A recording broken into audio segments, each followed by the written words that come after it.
কখনো চারু মার্কেট, কখনো garden rich, শহর কলকাতার বিভিন্ন জায়গায় যেভাবে আগ্নেয়াস্ত্র নিয়ে ঘুরে বেড়াচ্ছে দুষ্কৃতীরা, আর এবার গার্ডেন রিচের ঘটনা যেখানে গুলি করে খুনের খবর সামনে আসছে। কার্যত শুট আউট করা হলো উৎসবের মরশুমেই শহর কলকাতার গার্ডেন রিচে। খুন করা হয়েছে গুলি করে। ডিসি বন্দর অফিসের কাছে উদ্ধার হয় দেহ এবং যুবকের দেহের কাছে পড়ে থাকে আগ্নেয়াস্ত্র। এই মুহূর্তের খবর, আরো লেটেস্ট আপডেট এই মুহূর্তে কি রয়েছে জানবার চেষ্টা করি। সৈকত আমার সহকর্মী আমার সঙ্গে রয়েছে। সৈকত, এই মুহূর্তে কি খবর পাওয়া যাচ্ছে?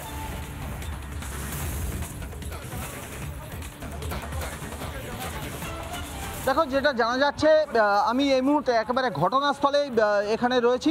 গোটা ঘটনাস্থল পুলিশ ঘিরে রেখেছে। এই যে রাস্তাটির ফুটপাতের ওপর এই ঘটনা ঘটেছে বা ওই যুবকের রক্তাক্ত দেহ বা গুলিবিদ্ধ দেহ উদ্ধার হয়েছে, সেই রাস্তাটি কিন্তু ডিসি পোর্টের অফিসের পার্শ্ববর্তী এলাকার রাস্তা। এই রাস্তার ওপরে বা ডিসি পোর্টের অফিসের এত কাছে এই ঘটনা ঘটে যাওয়ায় স্বাভাবিকভাবে নিরাপত্তা নিয়ে প্রশ্ন উঠেছে। যেটা জানা যাচ্ছে, আজ সকাল 9:45 নাগাদ এই ঘটনা ঘটেছে। পার্শ্ববর্তী এলাকার স্থানীয় বাসিন্দারা তারা প্রথমে পুলিশকে খবর দেয় এবং পুলিশ এসে দেখে ঠিক এই জায়গাটায় ওই যুবকের দেহ পড়ে রয়েছে। দেহের পাশে একটি ওয়ান শটার গান পাওয়া গেছে। সেক্ষেত্রে পুলিশ অনুমান করছেন, দুটি বিষয় খতিয়ে দেখছেন, যে হয়তো নিজে আত্মঘাতী হয়েছে অথবা কেউ তাকে গুলি মেরে এখান থেকে পালিয়ে গেছে। যদিও কেউ যদি তাকে গুলি মেরে পালিয়ে যায় বা তিনি আত্মঘাতী হয়েছেন কিনা এই বিষয়টার সম্বন্ধে নিশ্চিত হতে কিন্তু রীতিমতো বেগ পেতে হবে। তার কারণ এই রাস্তা এবং রাস্তার চিত্রটা আমি দেখাবো, আমার ভিডিও জার্নালিস্ট আলী হোসেন দেখাচ্ছে। এই রাস্তার পাশে বেশ কিছু বাতিস্তম্ভ রয়েছে, লাইট পোস্ট রয়েছে, কিন্তু কোনো সিসিটিভি ক্যামেরা নেই, যার ফলেই কিন্তু এই ঘটনা কি করে ঘটলো। ওই যুবক আত্মঘাতী হয়েছেন নাকি ওই যুবককে খুন করে বডি এখানে ফেলে দেওয়া হয়েছে, সেই বিষয়টা সম্বন্ধে এখনও পর্যন্ত পুলিশ নিশ্চিত হতে পারছে না। গোটা ঘটনাস্থল ঘিরে রেখেছে ওয়েস্টপোর্ট থানার পুলিশ এবং এই বন্দুক অর্থাৎ যে আগ্নেয়াস্ত্র এই যুবকের দেহের কাছ থেকে উদ্ধার হয়েছে, সেই আগ্নেয়াস্ত্র কোথা থেকে এলো, সেই আগ্নেয়াস্ত্র কিভাবে পেল, যদি আত্মঘাতী হয় ওই যুবক তাহলে ওই যুবক আগ্নেয়াস্ত্রটি কিভাবে পেল, গোটা বিষয়টা নিয়ে প্রশ্নচিহ্ন রয়েছে। গোটা বিষয়টা এখনও পর্যন্ত পুলিশ নিশ্চিত হতে পারছে না। তবে এই ঘটনা কিন্তু আরও একবার প্রমাণ করলো, আরও একবার প্রশ্ন তুলে দিয়েছে শহর কলকাতার নিরাপত্তা নিয়ে। কারণ মহালয়ার দিন গতকালকে চারু মার্কেট থানা এলাকায় গুলি চলেছে, আজকে ওয়েস্টপোর্ট থানা এলাকায় এক গুলিবিদ্ধ যুবকের দেহ উদ্ধার হয়েছে এবং যে জায়গায় এই ঘটনা ঘটেছে সেটা ডিসি পোর্ট অর্থাৎ এই পোর্ট এরিয়ার ডেপুটি কমিশনার তার অফিস থেকে কিছুটা দূরে এই ঘটনা ঘটেছে। সব মিলিয়ে আরও একবার প্রশ্নচিহ্ন উঠে যাচ্ছে শহর কলকাতার নিরাপত্তা নিয়ে। ইতিমধ্যে এই ঘটনায় ওয়েস্টপোর্ট থানা তদন্ত শুরু করেছে। ডিসি পোর্ট তিনি নিজে ঘটনাস্থল ঘুরে গেছেন। কিছুক্ষণের মধ্যেই ফরেনসিক টিম এখানে আসবে। আমি আরও একবার স্পট এবং স্পটের আশপাশের ভিজুয়ালটা দেখানোর চেষ্টা করব। এই যে দুমায়ুন এভিনিউ গোটা রাস্তাটা জুড়ে মূলত পোর্টের বন্দর এলাকার যে বড় বড় গাড়ি, সেই গাড়িগুলো পণ্যবাহী গাড়ি যাতায়াত করে। এই রোডের পাশেই ডিসি অফিস রয়েছে, কিন্তু এখানে এই রাস্তাটি কিন্তু কোনো বলতে গেলে সার্ভেইলেন্স, সিসিটিভি ক্যামেরার সার্ভেইলেন্স কিন্তু নেই।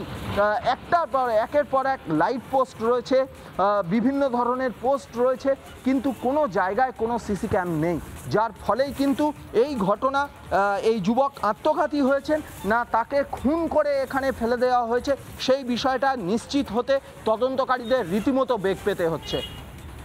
একদমই সৈকত, এবং সেই তথ্য কিন্তু ইতিমধ্যে তোমাদের মধ্য দিয়ে আমরা তুলে ধরবার চেষ্টা করলাম একেবারে ঘটনাস্থল থেকে। আমাদের প্রতিনিধি সৈকত যে বক্তব্যগুলো তুলে ধরলো, পুলিশি তদন্তে এখনো পর্যন্ত যা তথ্য সামনে আসছে এবং একই সঙ্গে ঘটনাস্থলে যেখানে যুবকের দেহ পড়েছিল সেই যুবকের দুপায়ের মাঝে পড়েছিল আগ্নেয়াস্ত্র।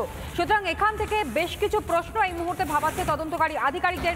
যদিও ফরেনসিক তারা কিছুক্ষণের মধ্যেই সেখানে ঢুকে যাবেন বলে সৈকতের কাছ থেকে আমরা জানতে পারলাম, কিন্তু প্রশ্ন উঠে আসছে সৈকত যে বারংবার শহর কলকাতার বিভিন্ন জায়গায় কখনো দেখা যাচ্ছে অপরাধমূলক কাজকর্ম হচ্ছে আনন্দপুর এলাকাতে, কখনো দেখা যাচ্ছে গুলশান কলোনিতে, কখনো চারু মার্কেট এলাকা, আবার কখনো গার্ডেন রিচ এলাকা। গোটা শহরের মানুষজন কার্যত নিরাপত্তাহীনতায় ভুগছেন। আর তো দুদিন বাদেই তারা ঠাকুর দেখতে বেরোবেন, তাহলে কোন ভরসায় তারা বেরোবেন পথে?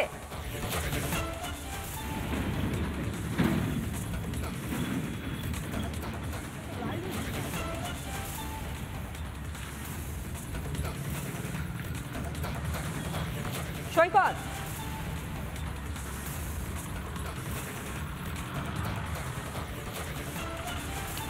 একদমই, দেখো এই মুহূর্তে সরাসরি দেখাবো ঘটনাস্থলে কলকাতা পুলিশের ডগ স্কোয়াড এসে হাজির হয়েছে। ডগ স্কোয়াডের আধিকারিকরা তারা প্রথমে ঘটনাস্থল তারা ঘুরে দেখছেন, ঘটনাস্থলের ভিতরে যাওয়ার চেষ্টা করছেন ডগ স্কোয়াডের আধিকারিকরা। প্রত্যেকটি বিষয় পুঙ্খানুপুঙ্খভাবে তারা বিবেচনা করার চেষ্টা করছেন। একদিকে ডগ স্কোয়াডের আধিকারিকরা তারা ঘটনাস্থল ঘুরে দেখছেন, অন্যদিকে কলকাতা পুলিশের যে স্নিফার ডগ নিয়ে ডগ স্কোয়াডের যে গাড়ি, সেই ডগ স্কোয়াডের গাড়িটি দাঁড়িয়ে আছে। সেখানে স্নিফার ডগ আনা হয়েছে। স্নিফার ডগ নিয়ে কলকাতা পুলিশ একটা অনুমান করার চেষ্টা করবে যে এই ঘটনায় এই যুবক কোথা থেকে এলো, কিভাবে এলো, কোন দিক দিয়ে এলো, সেই বিষয়টা জানার চেষ্টা করবেন। এই মুহূর্তে কলকাতা পুলিশের ডগ স্কোয়াড তারা ঘটনাস্থল ঘুরে দেখছে। ডগ স্কোয়াডের আধিকারিকরা তারা ঘটনাস্থল ঘুরে দেখছেন।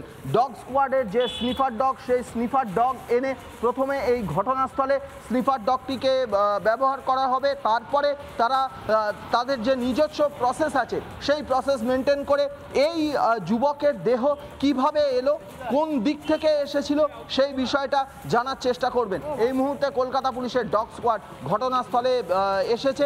কিছুক্ষণের মধ্যে ফরেন্সিক টিম আসবে, চলে আসতে পারে সায়েন্টিফিক উইংও তারা চলে আসতে পারে। সব মিলিয়ে এই ডিসি পোর্টের অফিসের একেবারে কাছেই এই যুবকের গুলিবিদ্ধ দেহ, শুধু তাই নয়, আর্মস রীতিমতো ওই গুলিবিদ্ধ যুবকের দেহের পাশেই পড়ে রয়েছে। ঘটনায় রীতিমতো চাঞ্চল্য ছড়িয়েছে। ডিসি তিনি নিজে ঘটনাস্থল ঘুরে গেছেন। এই মুহূর্তে ডগ স্কোয়াডের যে গাড়ি, সেই ডগ স্কোয়াডের গাড়ি স্নিফার ডগ নিয়ে তারা ঘটনাস্থলে রয়েছে। ডগ স্কোয়াডের আধিকারিকরা তারা পরিদর্শন করে গেছেন। সব মিলিয়ে তদন্ত চলছে। তবে আরও একবার যে বিষয়টা দেখানোর চেষ্টা করব, এই যে ঘটনাস্থল আমার ভিডিও জার্নালিস্ট আলী হোসেন দেখাচ্ছে, এই ঘটনাস্থল এটি দুমায়ুন রোডের ফুটপাথ। সেই ফুটপাথ থেকে যে রাস্তা, ফুটপাথের পাশের যে রাস্তা দুমায়ুন এভিনিউ, রাস্তার পাশে প্রচুর পরিমাণে লাইট পোস্ট রয়েছে। সেই লাইট পোস্টগুলিতে কিন্তু কোনো লাইট পোস্টে কিন্তু সিসিটিভি ক্যামেরা নেই, যার ফলে এই ঘটনা কিভাবে ঘটলো, এই গুলিবিদ্ধ যুবকের দেহ কিভাবে এলো, সেইটা এখনো পর্যন্ত নিশ্চিত হতে পারছেন না তদন্তকারী আধিকারিকরা। ঠিক, এবং সেই তথ্যটাই কিন্তু এই মুহূর্তে যথেষ্ট বেগ পেতে হচ্ছে পুলিশ আধিকারিকদের। ডগ স্কোয়াডের আধিকারিকরা তারা এই মুহূর্তে সেখানে গিয়েছেন বলে জানতে পারা যাচ্ছে। নজর রাখো। আপাতত ধন্যবাদ জানাই সৈকত।